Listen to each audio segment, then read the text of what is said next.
எல்லாருக்கும் வணக்கம். இந்த பதிவில் எதை பற்றி பார்க்க போகிறோம் அப்படின்னா, அதாவது மக்களே, யார் மக்களுக்கான தலைவரோ, எந்த தலைவர் மேலே மக்கள் அதிக அன்பு வச்சுருக்காங்களோ, எந்த தலைவர் வந்தால் ரொம்ப பரபரப்பாகுமோ அந்த மாதிரியான இருக்கக்கூடிய தலைவர் தான் தமிழக வெற்றி கழகத்தோட தலைவர் தளபதி விஜய் அவர்கள். அவர் தான் இங்கே நின்னாலும் வீட்டை விட்டு வெளியில் வந்தாவே நியூஸ் ஆயிடுது. திடீர்னு ஒன்றும் இல்லைங்க, நேற்று அட்லி அவருடைய மனைவி வளகாப்புக்கு கிளம்பி மும்பை போயிட்டாங்க.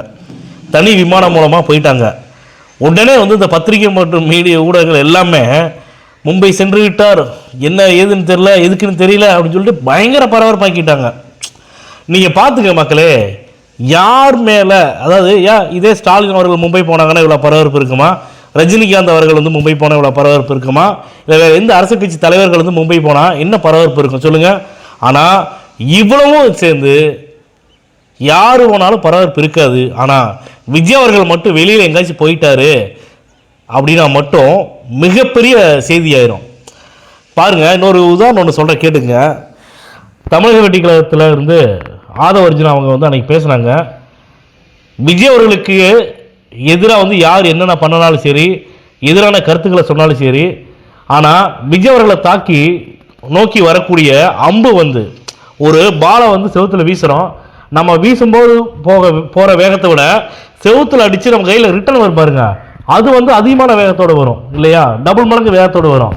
அந்த மாதிரி தான் விஜய் அவர்களுக்கு யார் யார் என்னென்ன கடுமையாக விமர்சனம் பண்ணாலும் சரி, எந்த தவறான விஷயங்களை பரப்பினாலும் சரி, மக்களை திசை திருப்பதற்காக மக்களை விஜய்க்கு மேலே இருக்கக்கூடிய அன்பை சீர்குலைக்கு விதமாக என்னென்ன பண்ணாலும் சரி, ஆனால் அவங்க பண்ணுற வேகத்தை விட மக்கள்கிட்டே இருந்து பதிலடி வேகமாக திரும்ப வந்ததுங்கிற நான் அந்த அளவுக்கு விஜய் அவர்களுக்கு மக்களுடைய பேராதரவு அதிகமாக இருக்குங்கிறேன்.